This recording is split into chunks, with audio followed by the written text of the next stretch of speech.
So welcome everybody, here we are for SEC216, build trust in your CI/CD pipeline, Codify container security at scale. So we'll kick off with some intros. Good afternoon everybody. My name is Scott Ward. I am a Principal Solutions Architect. I work on our Security Services product team. So we're the team that builds centralized security services like GuardDuty, Inspector, Security Hub, Macy, Detective, and Security Lake.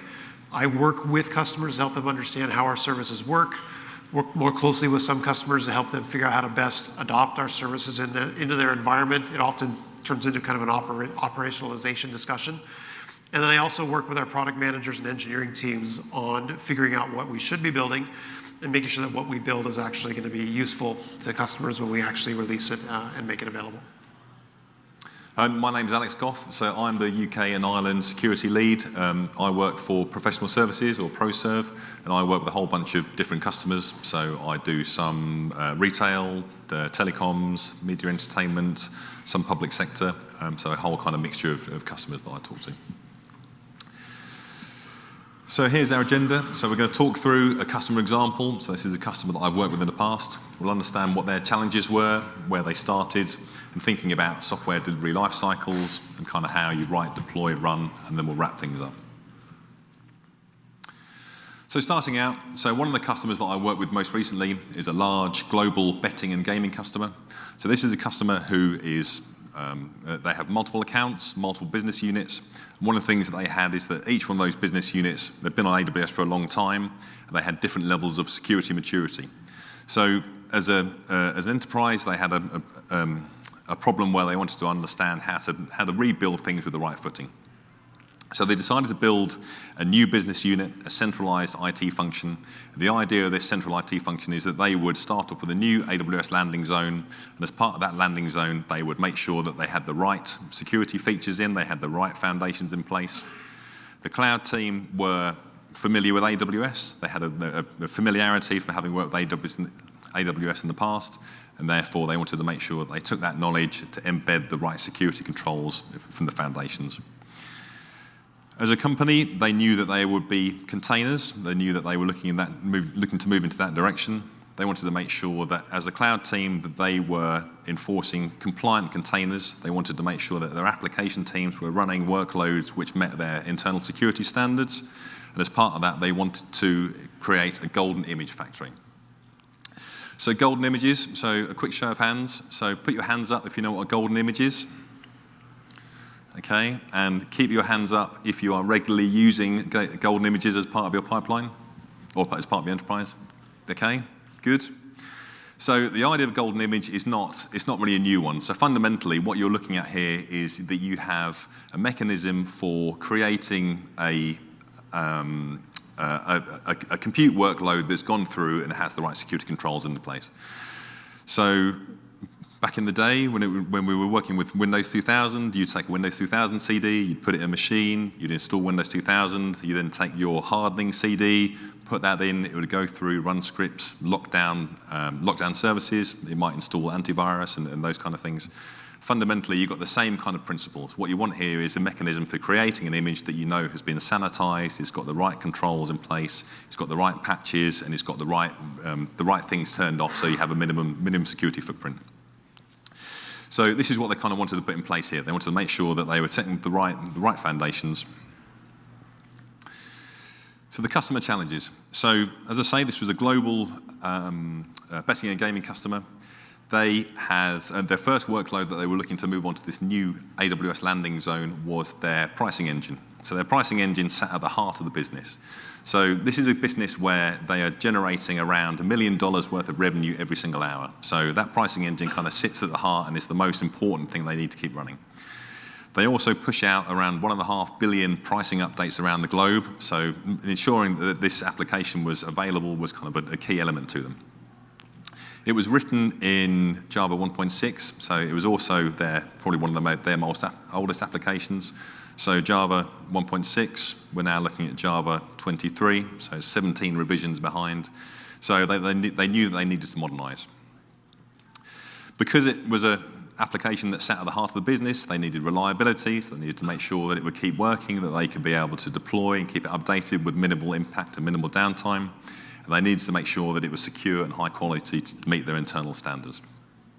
And as I say, because they wanted to make sure that they were able to make security easy, they wanted to take away some of that burden away from the application teams, so they knew that they wanted to be able to provide a mechanism to have a centrally managed function to create golden images and create these ways of building out their foundations. So this was the solution they put together. So at the heart of it sits Amazon EC2 Image Builder. So if you look up Amazon EC2 Image Builder online, it will tell you that it's an AWS fully managed service, helps automate the creation, management, deployment of customized, secure, and up-to-date server images. And despite being called EC2 Image Builder, it actually does images that include container images. So what they built was Image Builder, which runs on a weekly schedule. It would run through EventBridge. So a weekly kickoff would run Image Builder. It would then generate a new golden image, and then store that inside Amazon Container Registry, or ECR. The benefit of this is that by doing that and pushing it into ECR, that will then trigger an inspector scan, and therefore they could go through and get that assurance that it was vulnerability free. Scott will talk through that in a bit more detail later on. So where to start? So if we think about application development, you kind of have three phases. So at the beginning, you have the write phase. So this is where we're actually writing the code. So as an application team, you decide what you want to write, what you actually want to build. You need to ensure that what you're writing is not insecure. We're writing code, we're building artifacts. There's a risk that we may introduce some insecure code into our application. So once we've written it, we've gone through, and the next phase is to then look at deploying it. So we're taking the build artifact and deploying it into the environment. At this stage, we're now pushing code into the environment. So you need to make sure that what you're pushing into your environment is free of vulnerabilities, and therefore you're not introducing new security concerns into your environments. The third stage is run. So here we're assessing what's actually running in the live environment. What vulnerabilities and threats are there that have actually materialized since you deployed your code? What do you need to be aware of and mitigate as part of your running workloads? And then because we're looking at CI/CD, because we're at continuous integration, continuous delivery, this is a cyclical approach where we're going to go round and go back to write again. So in terms of us talking through this, I'm going to focus on the write part. Scott's going to talk through the deploy and the run. So drilling into write a little more. When you're writing code, you've kind of got 5 key areas or phases that you want to think about. So someone's asked you to make some changes. The first thing you need to do is you need to understand, what does this code base do? So do I understand the code enough to actually know where to make my changes? You know, what files, what bits of source code do I need to go in and actually make these amendments? Second part, what do I actually need to change? So now I'm confident that I understand what the code base is trying to do. What do I actually need to change to add in that business value that I need to implement? The third piece here is, are there any security concerns? Is the code that I'm writing actually going to follow security best practice? Am I introducing any new security risks by writing code that is maybe not as security mature as it should be? Number 4, how do I write my test cases? So another show of hands, who writes test cases regularly? Okay, we've got a few, okay. Number 5, documentation. Who writes documentation regularly? Okay, that's cool. Okay, good. Okay, so touching on this, my customer didn't use QDeveloper, but what they wanted is they wanted to have some mechanism to understand how to achieve these things that we had on the previous slide.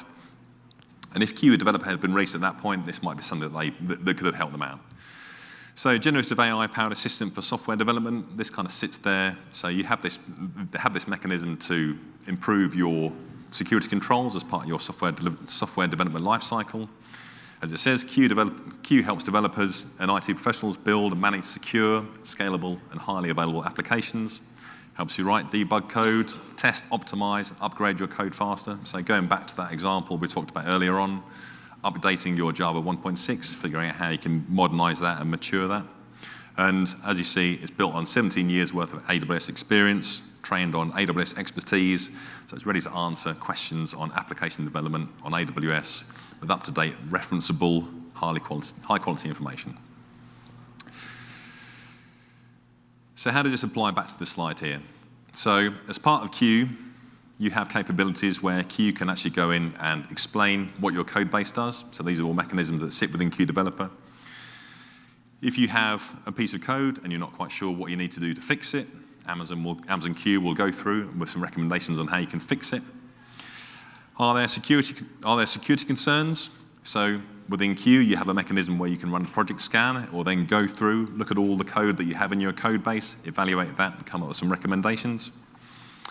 Q has the ability to write unit tests. So for those of you who didn't have your hands up, you have this mechanism where you can now write your own unit tests. And finally, documentation. So it has a mechanism where you can generate README files. So you can ask it to go through and create a README file that summarizes everything that code base does. You know, you can beautify it. You can ask it to make it pretty and these kind of things. Because this is a security talk, we're going to focus on the elements of Q that look at project scanning and security. So this is the fun time. This is where we go into live demos. We test out and see if this actually does what it's supposed to do. So bear with me. Let's see if this works. Okay. So what we have here is this is a pretty rudimentary basic solution. So I wanted to create some sort of test code here to be able to run through and show you guys and show how Q does its thing. So I actually used Q to build this out, and it started off relatively simply. So I knew that I wanted to build a Docker file that ran a Python script, because Python's my language of choice. And so I basically said, okay, well, build me a Docker file and put this together. So it pulled down the latest version of Python. It sets up some basic libraries, does some pip installs just to get things ready. After that, I was trying to think through what I could actually do with it. And so I said, okay, well, write me a Python script that reads from an SQSQ, takes some data, and then pushes it into an S3 bucket. So this is kind of just off the top of my head, trying to think of ideas. And I said, I'll build it with a fruit theme. So it went through and it decided to build this fruit processor. And then I said, okay, well, build me the CloudFormation. I want to be able to test this. So it put together the CloudFormation to deploy the SQSQ, ECS, an S3 bucket. So all these things are put together. And then finally, there's an element of I need something to generate data to push random data, random JSON strings into the SQSQ. So we have this Lambda generator. So we have this kind of this complete solution. So this is all just to go through and actually get to this point of running this project scan. So to run the project scan, I've already got Q installed. I'm using VS Code. So we're going to go through, click on Amazon Q, and then click on Run Project Scan. So hopefully the Wi-Fi works, and this is all going to seamlessly fit together. So that'll run together for a moment, and then what this is going to do is go through, look at all of the source code, all of the files that I've got in my code base, and look at my CloudFormation, my Python scripts, and everything, and come up with anything that he thinks may be areas where I might want to improve things. One of the things that I've done intentionally is I thought it'd be cool to put in a hash function. So as part of the generation of the code, it's going to go through, generate these JSON files that talk about fruits, oranges and things. And at the end of that, it generates a hash function. Now, because I'm a bit old school, it's going to go through, and the hash function that's used is MD5. So it's going to come. It's come through here, and it's highlighted to say that MD5 is probably not the best, most secure hashing mechanism that I can use.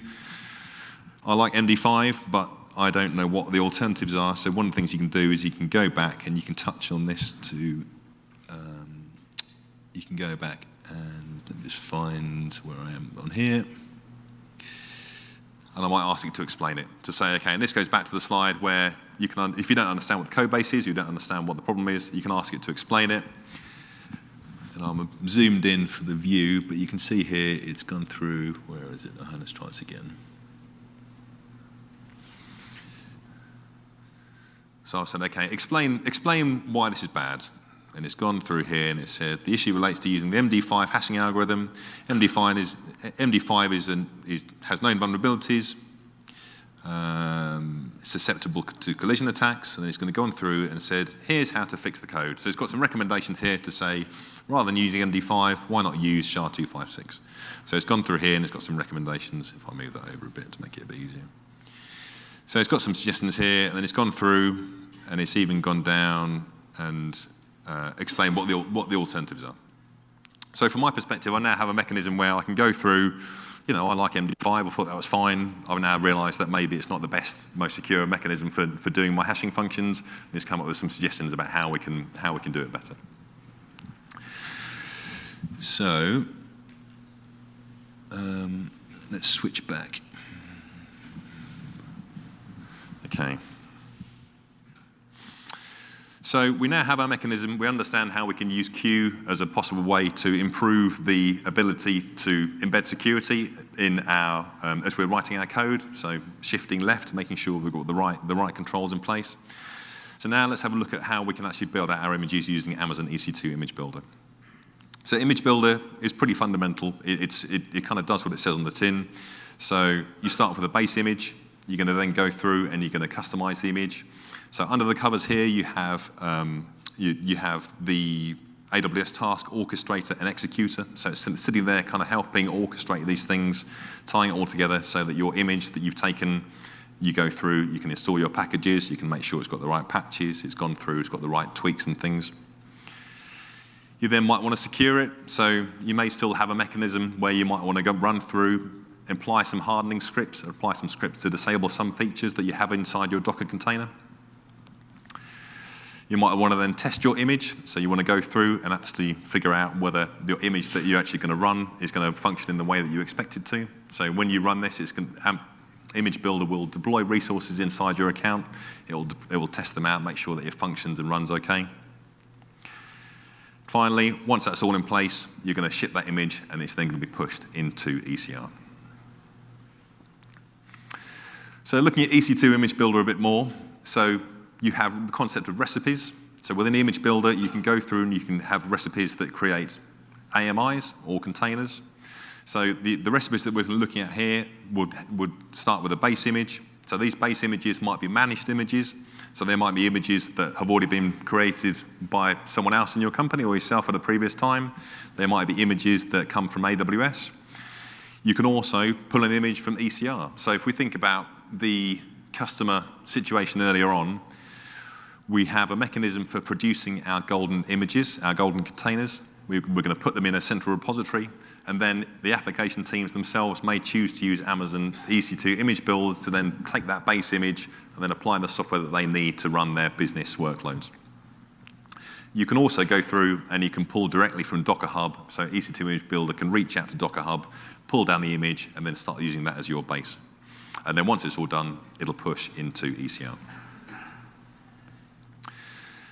So from the customer example, we didn't use the feature to pull from Docker Hub through from EC2 Image Builder. We actually did it through ECR. So one of the advantages of this mechanism is that when you pull images through into ECR, as we mentioned earlier, you have that ability to have it scanned with Inspector. As I say, Scott will talk it through in a bit more detail. So ECR, as it stands today, has the capability to reach out and pull images from Docker Hub.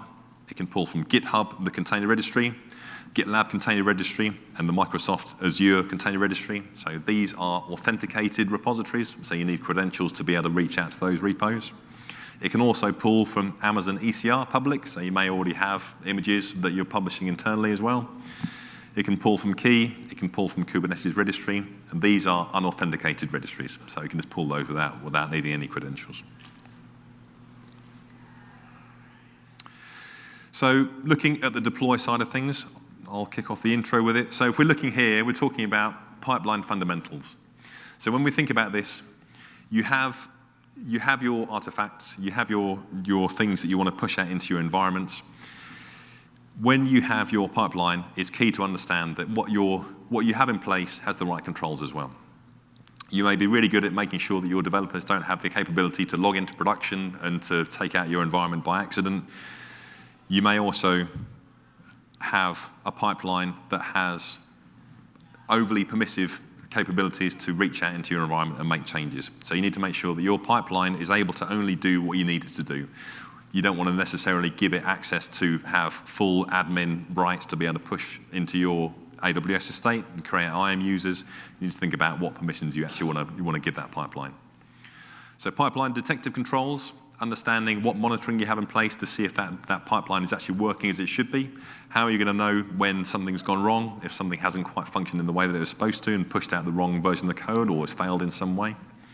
So incident response. So say you're running pipelines that run automatically through the night. How do you know if something goes wrong? Is it going to be someone that gets called out? Do you have some mechanism to get alerted when something hasn't deployed in the way that you expect it to? Thinking about patch levels. So you're feeding and watering your estate. You're making sure that your AMIs and your containers are all got the right patch levels. They've all got the right software versions. They're all being patched appropriately. What about your Jenkins servers? What are you doing to actually make sure that those pipeline resources are actually being patched as well? Are you going to look at something like a managed service like GitLab or code build, code pipeline? Those elements where actually you might want to move away from running your own infrastructure yourself and having a managed service. Data protection. What mechanisms have you got to make sure that when your application teams or your builders are using pipelines, how do you know that they're not writing logs that contain production data, production information, PII data? What steps are you doing to make sure that your data protection is still being managed even from the pipeline perspective? And finally, human interaction. So thinking about what your humans can do. Who can actually run that pipeline? Are there any controls in place to make sure they can only run it if they've got an appropriate change request? Have you got controls in place to make sure that actually, you can't accidentally run a deployment into production when you're trying to do dev? How are you thinking about making sure that those resources that are being deployed at the right time and the right versions? Thanks, Alex.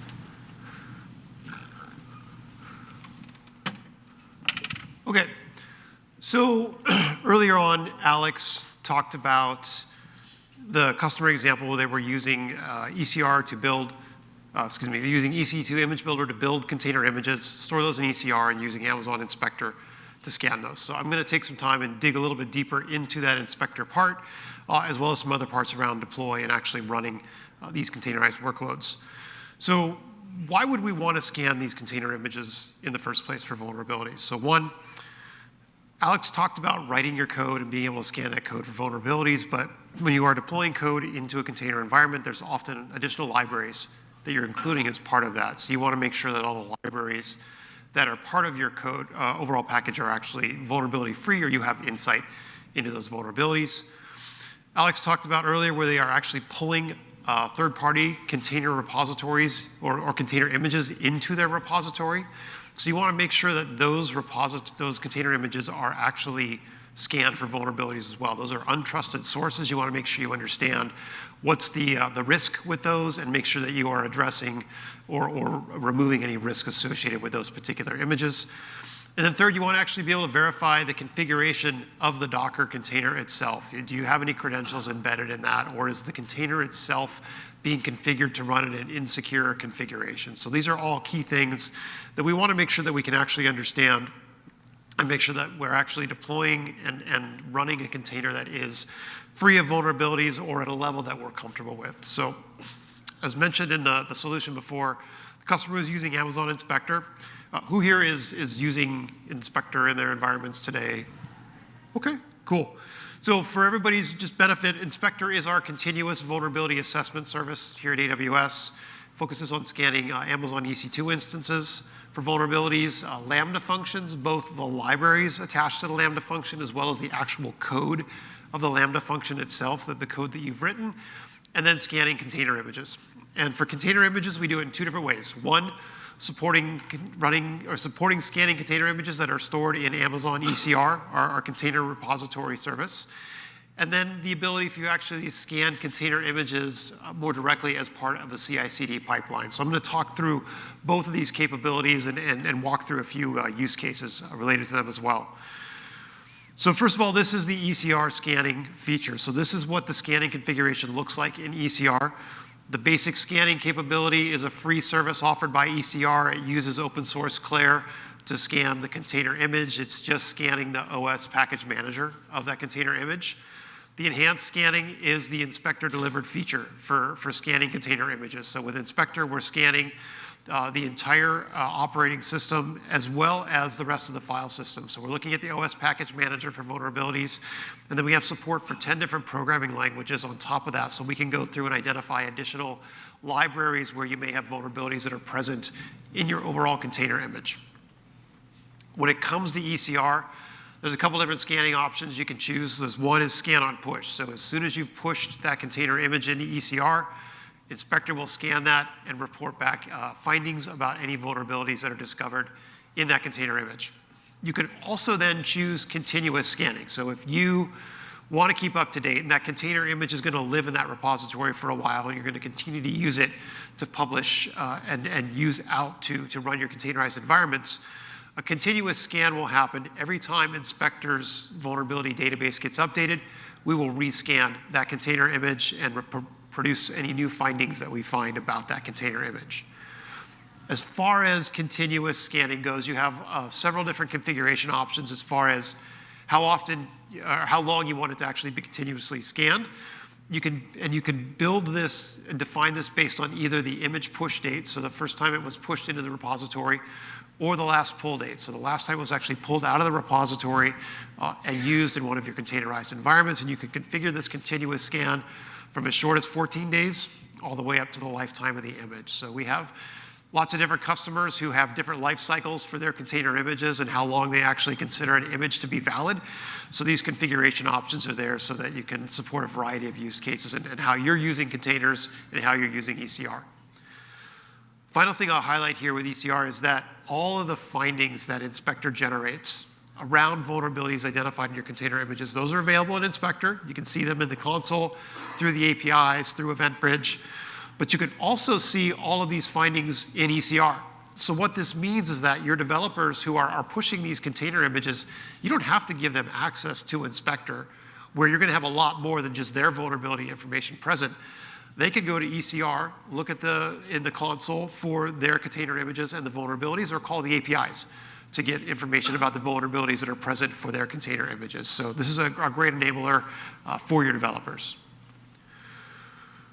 So this is what the flow looks like when it comes to Inspector and ECR container image scanning. So we've got our container image here on the left. We've pushed that into Amazon ECR. What's happening after that, if you've got Inspector enabled, is that the ECR service is going to send a message to Amazon EventBridge that there is a new container image that's just been pushed to the repository. That's going to get picked up by the Amazon Inspector service account. The Inspector service is going to get a copy of that container image. It's going to scan it for vulnerabilities. It's going to rip it apart, look at the different layers, report back all those vulnerabilities, and then it's going to produce two things. One, the actual findings themselves. Those are available in the console, but it also sends a copy of every one of those findings to Amazon EventBridge. And then Inspector also generates a scan status message. And this is going to be produced at the end of every scan saying, I'm done scanning this container image. And if any vulnerabilities were found, it will provide a summary at the severity level, so critical, high, medium, and low, as far as how many findings were found. If it was clean, they'll just say, I'm done, it's clean, there's no vulnerabilities identified. And then since that's being sent to Amazon EventBridge, you can then configure EventBridge to send that information on to various targets. So like over 20 different AWS services, as well as some third-party endpoints. The key thing to keep in mind with this flow is that everything there in the bracket is managed by AWS. So as soon as you turn on the ECR scanning capability of Inspector, all this gets wired up and happens seamlessly as you push new container images.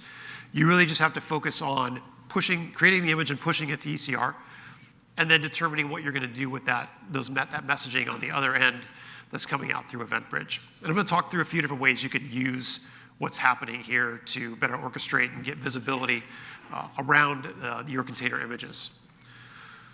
So this is back to that customer example that Alex talked about earlier, where they're using EC2 Image Builder to produce container images. They're storing them in ECR, and they're using Inspector to scan these golden images.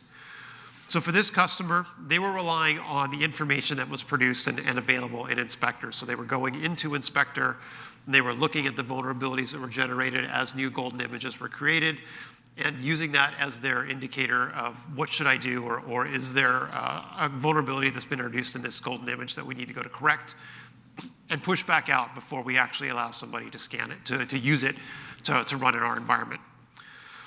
The other thing that the customer could have done and can do is that they could just use what we talked about. They can use Amazon Event Bridge and the messages coming off of that, route that to a target, and have more of an event-based workflow where they can alert or take action based on findings, or take action based on the actual scan status itself, knowing that that container image has been scanned and that there are vulnerabilities that are present.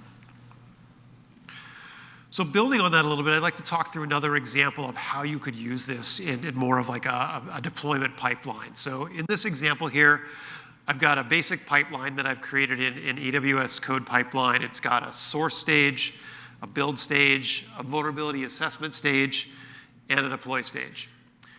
So in this example, we've got some users that are making a git push to a code repository. That's going to include the Docker file, as well as any other artifacts or pieces of code that need to be included as part of that Docker file.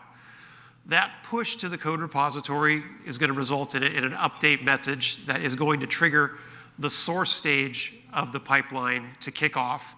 It's going to actually go in and pull all the artifacts out of that repository to begin the source phase, and then it's going to kick off the build phase. The build phase is focused on actually building that container image based on the definition in the Docker file and all the artifacts that are present in that repository. So when the build happens, it's done. It pushes that image to ECR. We then use the container vulnerability assessment stage to actually send a message to Simple Notification Service. That message contains basic information about the pipeline itself and this particular phase, because it's an approval phase. We're just going to have a small Lambda function off the end of that SNS topic, and we're going to store that information in DynamoDB. And that's going to allow us to be able to send messages back that are specific to this instance of the pipeline and this specific part of the pipeline. Now, at the same time, what's happening here is we've got those steps that I talked about earlier happening. So we've got Amazon Inspector getting a message that there's a new image in the ECR repository. It's going to scan that, and we have a scan complete message that's being sent. So we're going to focus on that scan complete message this time, and we're using that to help kind of verify the container image and if it's good or not. What I've done in this case is I have a Lambda function that is the target of my Event Bridge message that's receiving, or Event Bridge rule that's receiving these scan event messages.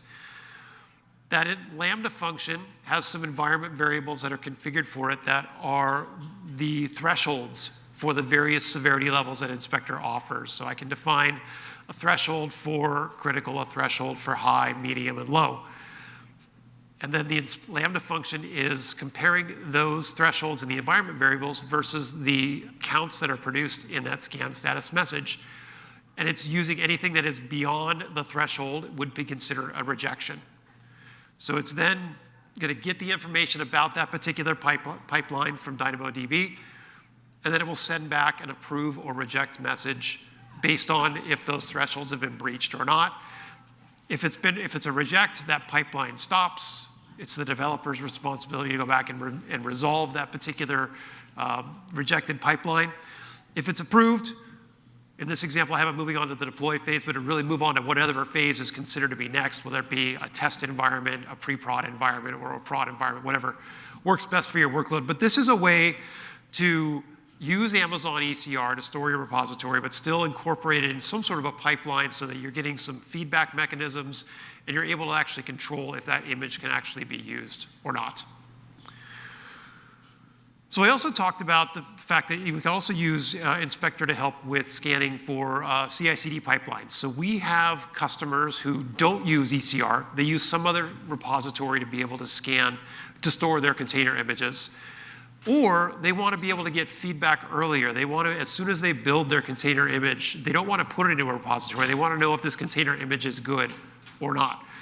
So with that, we have another capability where we can actually, we've created some native plugins for some of the more popular CI/CD solutions. So we've got Amazon Code Catalyst, GitHub Actions, Jenkins, and TeamCity at the moment, where there are plugins that you can install into those deployments tools. You can add them to your pipeline.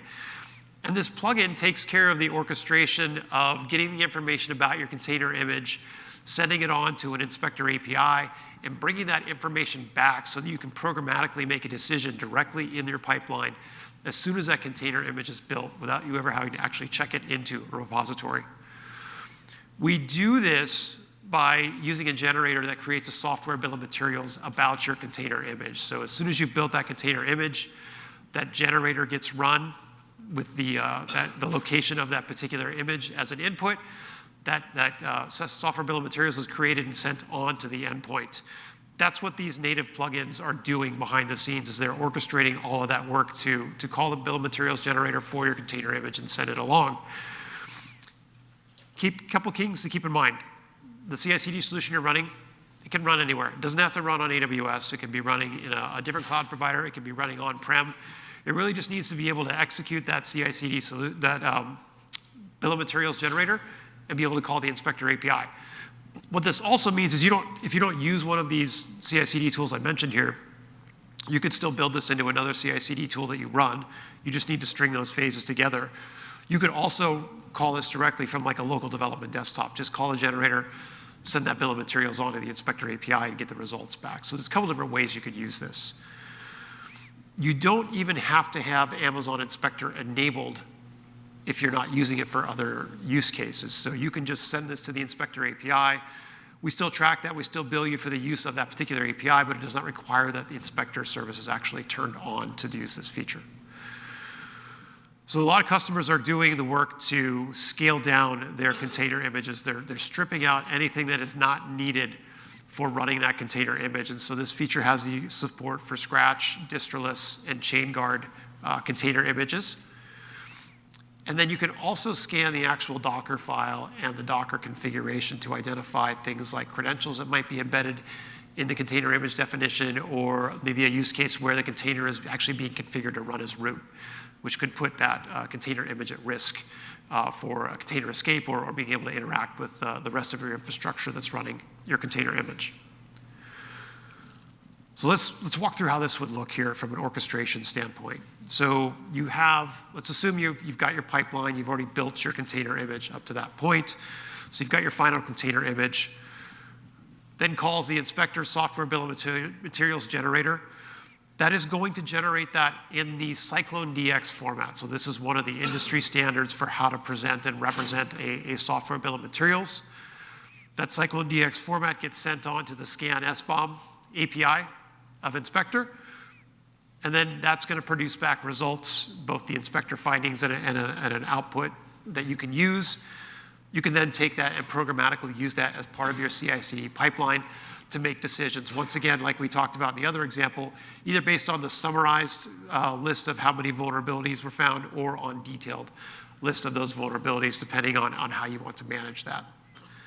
The other thing I'll call out here is if you're doing something today where you're already generating bill of materials, you have your own utility, you have your own process for that, as long as you're generating that bill of materials in the Cyclone DX format, you can send that into the inspector API and get an assessment back. So there's no requirement that you're using our generator, it's just that it needs to be in the Cyclone DX format at the end of the day.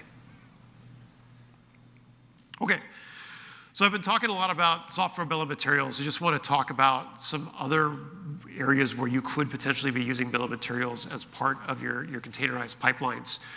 So software bill of materials has been getting a lot of press the last few years as customers have been working to strengthen their overall supply chain security for their workloads and for their software.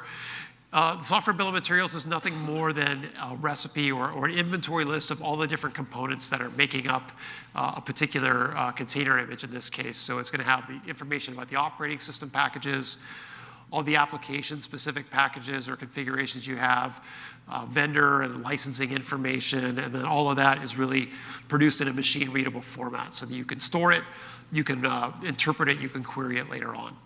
This all comes out of the whole concept of bill of materials way back in the manufacturing age, where you think about like a car manufacturer, and they're still doing it today, is that they're using lots of different parts from lots of different suppliers to produce a car and send it out the door at the end of the day.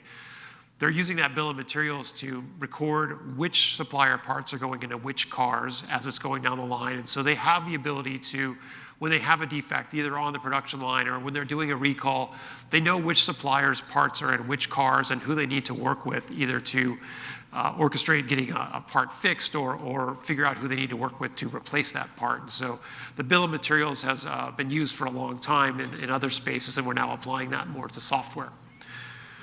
So additional places you could use this. We've talked about using it to identify vulnerabilities, but many organizations also have requirements around what software you can use in general in applications that you're deploying out into that company's environment. So it could be that it's like, hey, we just don't like this particular piece of software because it's a security risk. So even if there's no vulnerabilities reported for that, we don't like to run this in there because we think there's just too many other risks with it. It could also be that we don't allow you to run this software because of the licensing requirements that are tied to that. We don't want to adhere to that, or we don't want to be put in a position where we're violating the license. And so another thing you could do in your pipelines is with this bill of materials is actually scan that against your own requirements around what software can be run and what the licensing might be. So this could be another way to confirm that before something moves on into a production environment, that it is adhering to the right levels and compliance of your organization. The other interesting thing here is that it can also just be used to establish a baseline. So after you've built your container image, you can generate that bill of materials. It's a complete inventory of everything that is on that container image.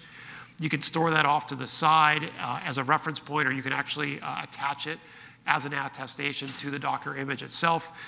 And then you can use that if you ever need to go back and reference, if you're doing some sort of an investigation about that particular container and that version, to understand what was the inventory and confirm that what's there is still what's on that container image. The other thing you could use it for as well is comparing differences between container image versions. So if you have a container image and you're deploying it, it's a version replacement for another image. You could compare the bill of materials from the old image against the new image to see what's changed. Confirm that the versions that are in the new image are actually replacing or repairing what was supposed to be repaired, and also just understand what are the changes in general to this particular container image. So a couple different ways you could use bill of materials in addition to the vulnerability scanning solution we've talked about. Okay. So we've talked a lot about writing your software and your container images and deploying your container images and how to make sure that they're secure. The other thing that's really important here is that once you've done all that work, your container images are going to be running in some sort of a production environment. They're going to be often part of a larger workload or be interacting with other resources. So it's really important that you actually have a plan to make sure that these resources are actually running securely once they're deployed. So we're going to take a couple minutes and talk through a couple things related to that. So when it comes to vulnerabilities are being reported, new vulnerabilities are being reported every day.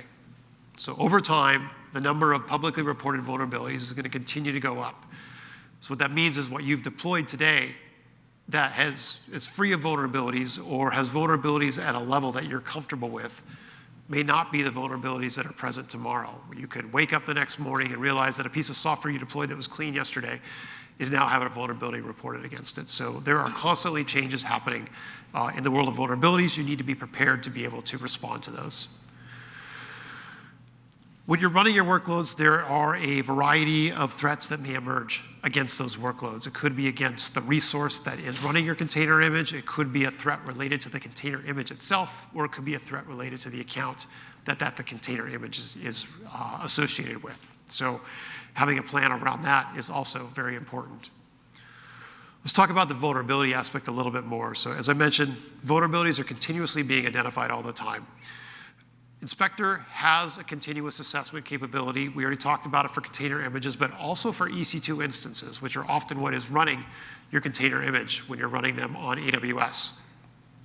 So even if you're not using Inspector and some other vulnerability management tool, this overall philosophy on how to address vulnerabilities and make sure you're responding to them in production still applies.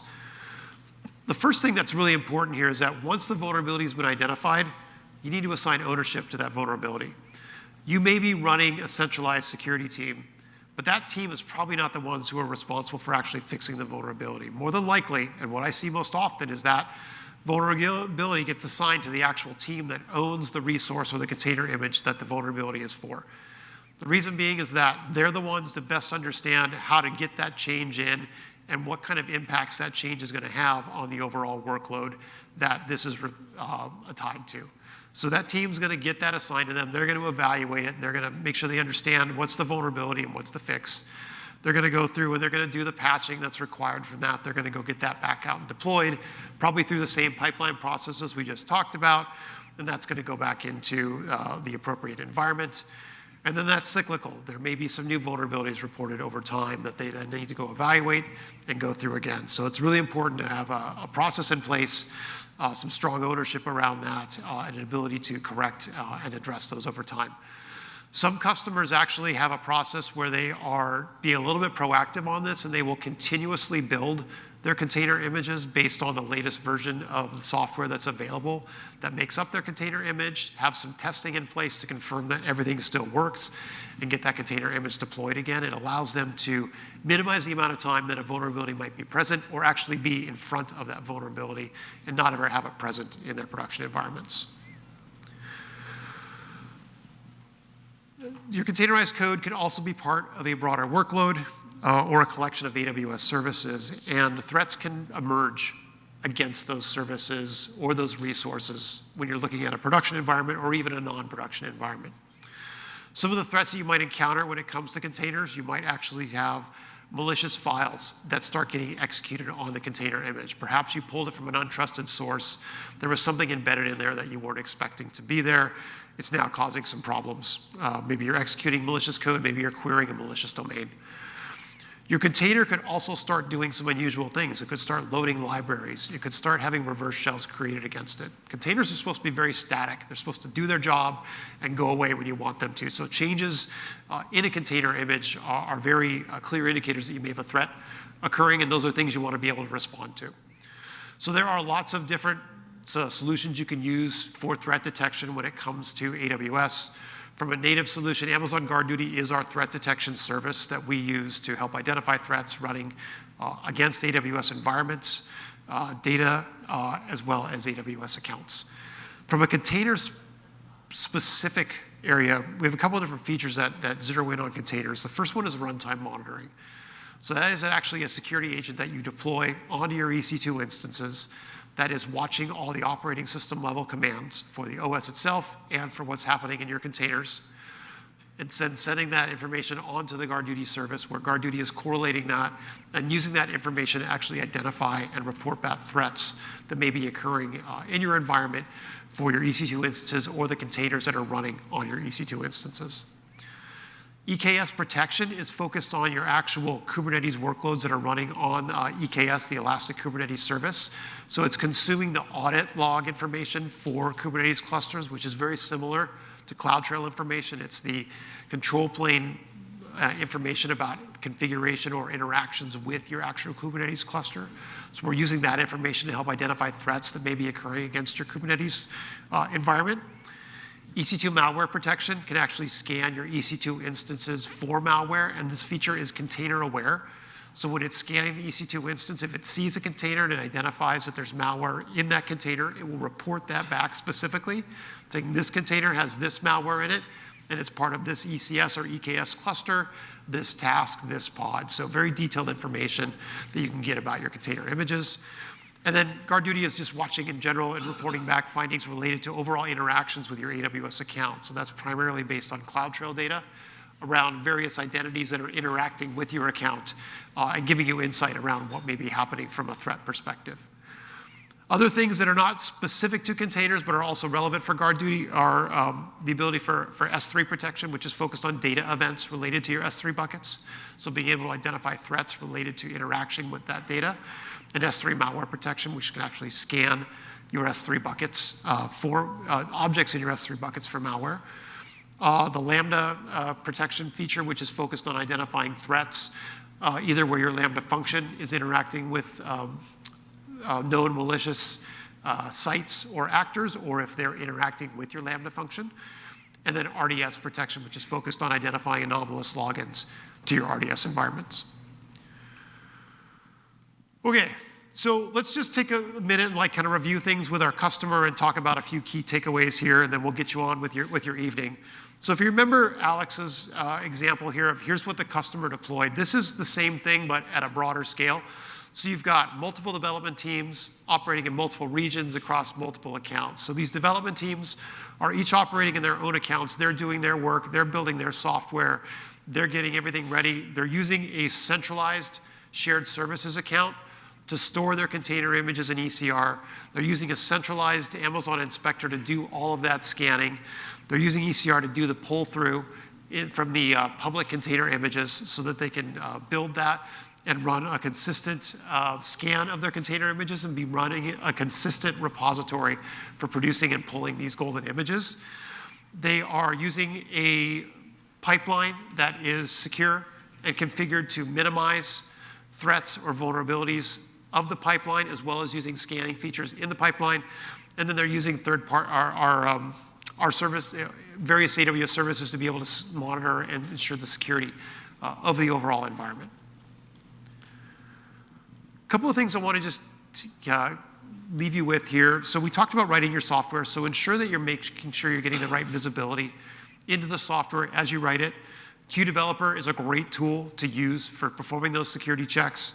And then EC2 Image Builder is a really key feature or service that you can use to actually build the golden image that you need for both EC2 and for container images. When it comes to deploying your software, security of the pipeline is really key. Make sure you're following those best practices we talked about around how to ensure that your pipeline is actually secure. Use automation to build and perform any security checks that you want to do against the container images that are in your pipeline. An inspector is a key service to help with those vulnerability assessments of your container images.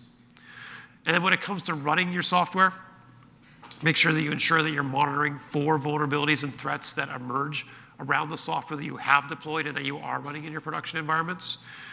Have a response and a remediation plan in place. Make sure you can assign ownership and that there is a process in place to address those when the ownership is assigned.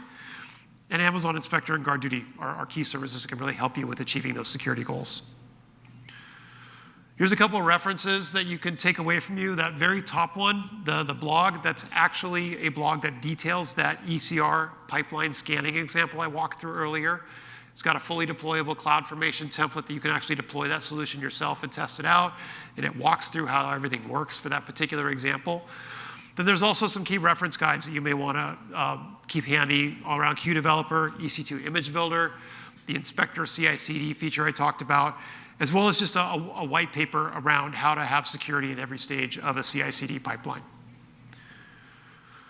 Since it's Monday, there's still a lot going on here at reInvent. These are some other sessions that have content that is relevant or similar to what we talked about today, but certainly not duplicative. So if you are looking to dive deeper into this particular area, these may be some sessions that you want to put on your agenda or try to get into. And then for you security professionals, if you are looking to dive deeper into this, AWS Reinforce Conference is coming up. So middle of June, we'll be back in Philadelphia to have further discussions around AWS and security. Okay, with that, I really thank you guys for starting your evening with us. It's great to see you out. I've really enjoyed the opportunity to work with Alex to put this together and have a chance to present this to both of you. So thank you for your time, and then please make sure you fill out the survey in the mobile app. We'd love to hear what you thought of this, whether you liked it, didn't like it, what could we improve on next time so that we can continue to deliver this to our customers. So thank you very much, and Alex and I will be happy to answer questions off to the side. Thanks, everybody.